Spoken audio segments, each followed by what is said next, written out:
नमस्कार, मैं हूं नगमा।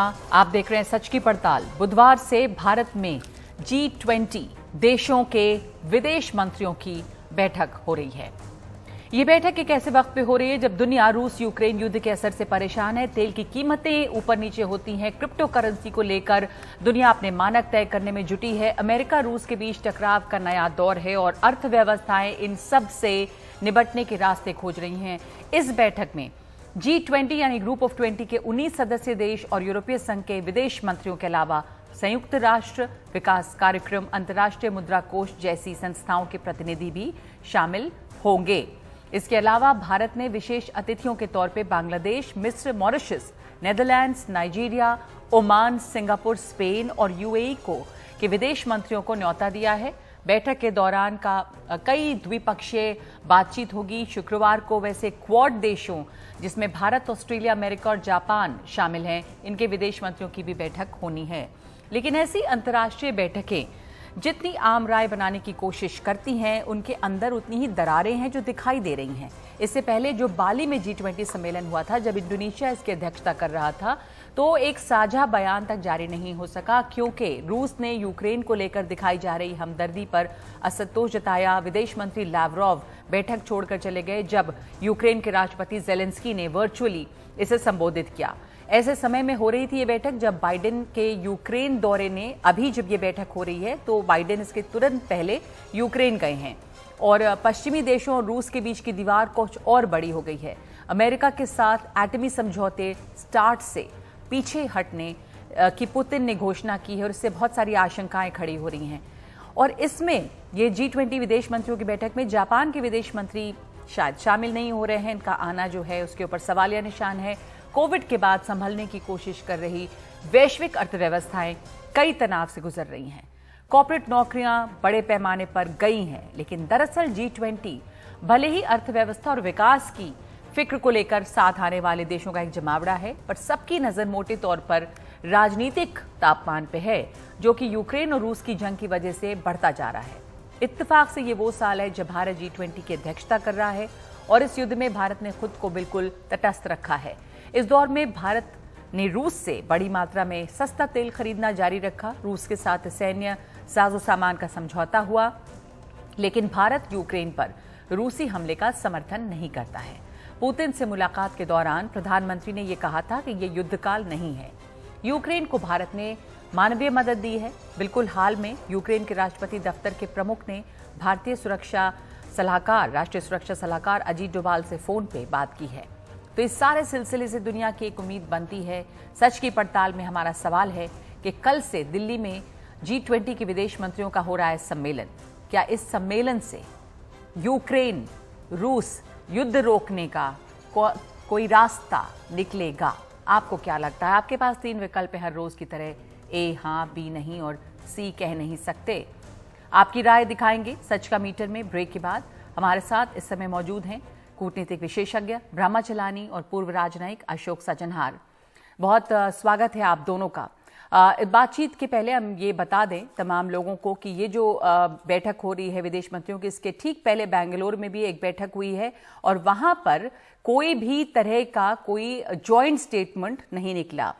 तो जो बेंगलुरु में बैठक हुई है उसमें कोई जॉइंट स्टेटमेंट नहीं निकला है। फॉरेन मिनिस्टर्स अब मिल रहे हैं और इसलिए ये जो शंका बनी हुई है कि इस बार क्या भारत जो तटस्थ रहा है रूस और यूक्रेन को लेकर, क्या वो कुछ ऐसे काम कर पाएगा कि किसी तरह का कोई जॉइंट स्टेटमेंट आ सके या कि रूस यूक्रेन को लेकर जो टकराव है उससे हटकर दूसरे मुद्दों पर फोकस हो सके। तो यही बड़ा सवाल है कि क्या ये पैटर्न जो है ये तोड़ पाएगा भारत। ब्रह्मा चलानी, मैं आपसे शुरुआत करूं कि भारत नहीं चाहता है कि यूक्रेन जो है वो डोमिनेट करे, वो हावी रहे इस इवेंट पे, G20 फॉरेन मिनिस्टर्स की बैठक पे, लेकिन फिर भी ये हावी रहेगा। भारत चाहता होगा कि क्लाइमेट चेंज है, दूसरे इश्यूज हैं, उन पे बात हो। क्या लग रहा है आपको, कितना हावी होगा रूस और यूक्रेन? नगमा, G20 तो एक इकोनॉमिक प्लेटफॉर्म है, मगर इसको पोलिटिसाइज करने की कोशिश वेस्टर्न देश कर रहे हैं पिछले साल से। इससे इंडोनेशिया में भी कोई जॉइंट स्टेटमेंट नहीं निकला जब समिट हुई थी बाली में। और जब इंडोनेशिया में फॉरेन मिनिस्टर्स की मीटिंग हुई, G20 फॉरेन मिनिस्टर्स की मीटिंग या G20 फाइनेंस मिनिस्टर्स की मीटिंग हुई, उन मीटिंग से भी कोई जॉइंट स्टेटमेंट नहीं निकला। तो बेंगलोर में जॉइंट स्टेटमेंट नहीं आया, ये कोई सरप्राइज की बात नहीं है। और फॉरेन मिनिस्टर्स की जो मीटिंग हो रही है, इससे भी कोई जॉइंट स्टेटमेंट नहीं निकलने वाला है। सिर्फ भारत एज चेयरमैन अपना स्टेटमेंट रिलीज करेगा कि क्या इश्यूज डिस्कस हुए थे। मगर असली बात यह है कि G20 का फोकस इस समय दुनिया का जो फाइनेंशियल क्राइसिस है, जो एनर्जी क्राइसिस है और जो फूड क्राइसिस है, इस पर फोकस होना चाहिए। मगर ये जो यूक्रेन का युद्ध का इशू हमेशा डिस्कशंस में आ जाता है। इससे क्या है कि एक तरह से कोई फॉरवर्ड मूवमेंट कोर इश्यूज पर नहीं हो सकती है। जो फाइनेंस इश्यूज हैं और इकोनॉमिक इश्यूज हैं, उस पर फॉरवर्ड मूवमेंट रुक रहा है। अगर हम फूड क्राइसिस, एनर्जी क्राइसिस की बात करते हैं तो इन सब का जो कॉन्टेक्स्ट है वो तो रूस और यूक्रेन का युद्ध भी है। उसकी वजह से भी अर्थव्यवस्था तमाम देशों की दुनिया भर के बुरी तरह से पिट रही है। और फूड क्राइसिस हो या एनर्जी क्राइसिस हो, उसके पीछे एक बड़ी एक वजह ये भी तो है। तो इसलिए ये कितना मुमकिन हो पाएगा कि इसके ऊपर बात ना हो, अगर बात एनर्जी क्राइसिस या फूड क्राइसिस या इकोनॉमी की होती है तो? नगमा, ये जो एनर्जी क्राइसिस और फूड क्राइसिस दुनिया के आगे हैं, ये युद्ध के कारण डायरेक्टली नहीं है। ये वेस्टर्न सैंक्शंस जो इम्पोज किए गए हैं रशिया पर, उसके बजाय ये एनर्जी क्राइसिस और फूड क्राइसिस खड़ी हुई है। तो युद्ध अगर खत्म भी हो जाए और सैंक्शंस रशिया के खिलाफ कायम रखें अमेरिका, तो ये एनर्जी और फूड क्राइसिस खत्म नहीं होने वाली है। तो इस समय जब युद्ध में एक तरह से स्टेलमेट आ गया है, तो इस समय कोशिश होनी चाहिए कि एक तरह का सीज फायर एग्रीमेंट हो, जिससे लड़ाई खत्म हो। तो और वो जो एनर्जी और फूड क्राइसिस में थोड़ा ढील आए। तो क्या G20 ये प्लेटफॉर्म बन सकता है अशोक सज्जनहार, जहां पर इस तरह की बातचीत हो और कोई जो स्टेलमेट है उससे आगे बढ़ने की कोशिश को हो? यहाँ पे रशिया के फॉरेन मिनिस्टर भी आएंगे, एंटनी ब्लिंकन भी यहाँ पर हैं। हमें याद है कि बाली में जब ये समिट हो रहा था उसमें लैवरोव कैसे छोड़ के चले गए थे बीच से, कई वजह बताई गई थी, लेकिन जेलेंस्की ने वर्चुअली एड्रेस किया था समिट को और उसके बाद लैवरोव निकले थे। तो इस तरह का टकराव कुछ ना दिखे और कोई स्टेलमेट खत्म करने की तरफ बात बढ़े, क्या ऐसा प्लेटफॉर्म साबित हो सकता है, क्योंकि तमाम यहाँ पर विदेश मंत्री मौजूद होंगे? देखिए नगमा, मैं उम्मीद तो ये कर सकते हैं जो ऐसा कुछ ये प्लेटफॉर्म बनेगा, G20 में ऐसा ये बातचीत होगी और भारत के संबंध जो हैं वो रूस के साथ अच्छे हैं, अमेरिका के साथ बहुत अच्छे हैं। तो इन दोनों देशों के साथ मिलकर, दोनों के जो विदेश मंत्री आ रहे हैं उनके साथ मिलकर बातचीत की जाए, कुछ इसको हल निकालने में, सुलझाने में कुछ इसका वो किया जाए। तो ये हम उम्मीद तो कर सकते हैं, प्रयास भी जरूर होंगे, परंतु मुझे नहीं लगता है जो इसमें कोई हमको सफलता देखने को मिलेगी। कम से कम कोई जॉइंट स्टेटमेंट की उम्मीद रखनी चाहिए। जैसे फाइनेंस मिनिस्टर्स की मीटिंग हुई, वहां भी जॉइंट स्टेटमेंट नहीं हो पाया, ये पाली में भी देखा गया। तो क्या इस जो जिंक्स है उसको तोड़ पाएगा भारत? ये एक चुनौती कह सकते हैं कि ये चैलेंज होगा भारत के सामने। नहीं, बिल्कुल आप ठीक कह रही हैं, चुनौती तो यकीनन है भारत के सामने, परंतु मैं समझता हूं क्योंकि भारत एक बहुत ही अच्छी पोजीशन में है, जैसे आपने अपने शुरू के उसमें भी बताया है, एक्सप्लेनेशन में बताया है, जो भारत ने अपने संबंध रूस के साथ भी बड़े अच्छे बनाकर रखे हैं और अमेरिका के साथ और पश्चिमी अलायंस के साथ भी हमारे संबंध बहुत अच्छे हैं। तो इसीलिए हमारे पास ये चुनौती तो है, परंतु एक अवसर भी है जो हम उनसे बात कर पाएं। और भारत एक अच्छी स्थिति में है इसको नेगोशिएट करने के लिए। जी, इसको अच्छी स्थिति में है, परंतु मैं एक बात और कहना चाहूंगा नगमा, इसमें जो भारत का प्रयास ये रहेगा, जो इसको जैसे आपने स्वयं कहा, जो ये यूक्रेन और रूस का युद्ध, एकदम जो भी डिस्कशंस हो रहे हैं, बातचीत हो रही है, उसके ऊपर हावी नहीं हो जाना चाहिए, उसको बिल्कुल ही एकदम क्लाउड नहीं करना चाहिए। तो भारत चाहेगा जो इसके ऊपर छोटी सी बात हो, इसको दरकिनार कर दिया जाए और जो हमारी और बातें हैं, चाहे डेट है, क्लाइमेट चेंज है, वगैरह वगैरह, ऐसी जो चीजें हैं, फूड और एनर्जी प्राइसिंग की हैं, उनके ऊपर बात की जाए, उनके ऊपर कुछ समन्वय निकालने का प्रयास किया जाए। जी ब्रह्मा, एक और बात कि यहाँ पर कई विदेश मंत्री मौजूद हैं, जिसमें कि अमेरिका के secretary of state Antony Blinken हैं और चाइना के केन गैंग, जिनकी वो शामिल होंगे, उनकी शिरकत का कंफर्मेशन हो गया है। तो ये जो स्पाई बलून इंसिडेंट हुआ, उसके बाद ये मुलाकात इनकी हो रही है, तो एक जो तनाव अमेरिका और चीन में है वो भी अपनी जगह पे है। तो ये जो तमाम विदेश मंत्री मिल रहे हैं, इसका जो बैकग्राउंड है, तो कई जगहों पर कई तरह के तनाव, जो एकजुटता सामने दिखती है, उसके पीछे में दरारें काफी बड़ी हैं, चाहे वो अमेरिका, चाइना, भारत, चीन या फिर रूस, अमेरिका, ये तमाम दरारें, तमाम फॉल्ट लाइंस मौजूद हैं।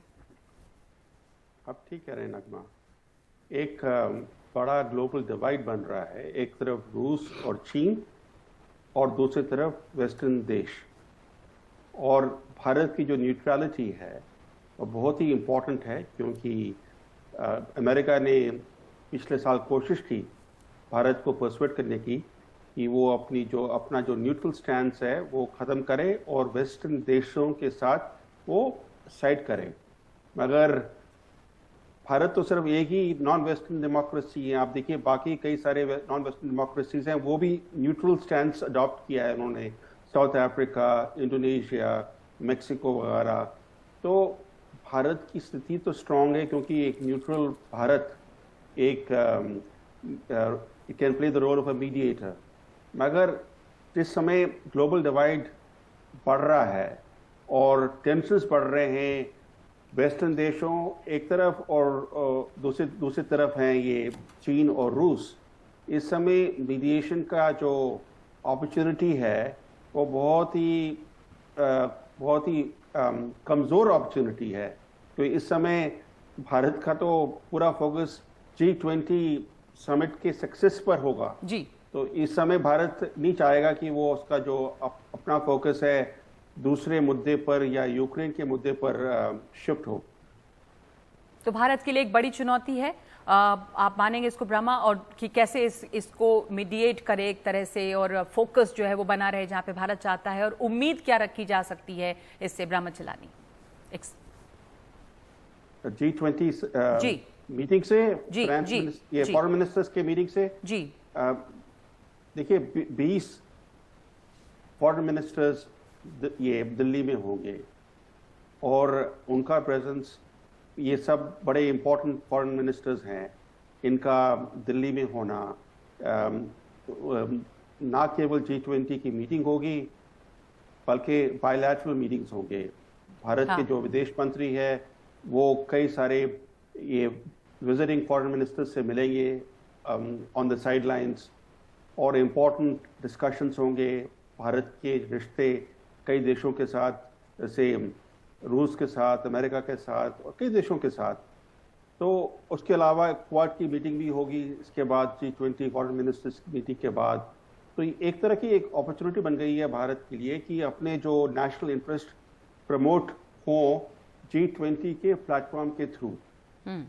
बिल्कुल। और फिलहाल यहाँ पे जापान के फॉरेन मिनिस्टर नहीं आ रहे हैं, ऐसी खबर है किसी भी वजह से, लेकिन क्वाड के समय उम्मीद की जा सकेगी कि जापान की मौजूदगी इसमें रहेगी। अशोक सज्जनार जी बिल्कुल, ये खबर तो आ रही है जो शायद जापान के विदेश मंत्री नहीं आ पाए क्योंकि उनको वहां पर अपनी पार्लियामेंट में, क्योंकि बजट वगैरह पेश हो रहा है तो इसके लिए उनको वहां पर रहना जरूरी है। परंतु फिर भी मैं समझता हूं जो भारत और जापान के जो संबंध हैं बहुत ही गहरे हैं, बहुत ही सुदृढ़ हैं और पिछले कुछ सालों से और ज्यादा सुदृढ़ बनते जा रहे हैं। और जो जापान का क्वाड में भी बहुत ही ज्यादा उनका फोकस रहा है। जैसे हम जानते हैं जो कल पिछले साल जो मई में समिट हुआ था, क्वाड समिट हुआ था, वो जापान ने ही किया था। जापान के प्रधानमंत्री जो कि अभी अभी बनकर आए थे तो उन्होंने किया था।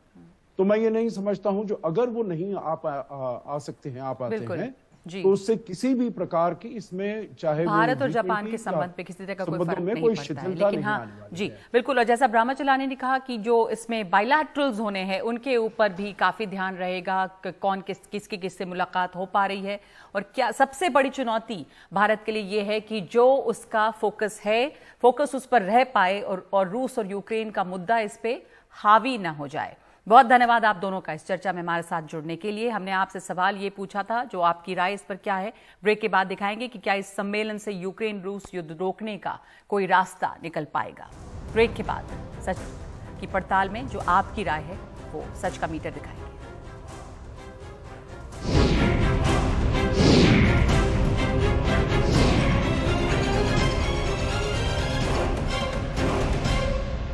तो आज का सवाल ये है, कल से दिल्ली में हो रही G20 के विदेश मंत्रियों का सम्मेलन, क्या इस सम्मेलन से यूक्रेन रूस युद्ध रोकने का कोई रास्ता निकलेगा? इसमें करीब 5000 लोगों ने अपनी राय भेजी है, जिनमें से 82% ये मानते हैं कि इससे कोई रास्ता निकलने वाला नहीं, पर 13% को इससे उम्मीद है, लेकिन 5% लोगों की इस पर कोई राय नहीं है। तो आज सच की पड़ताल में इतना ही। नमस्कार।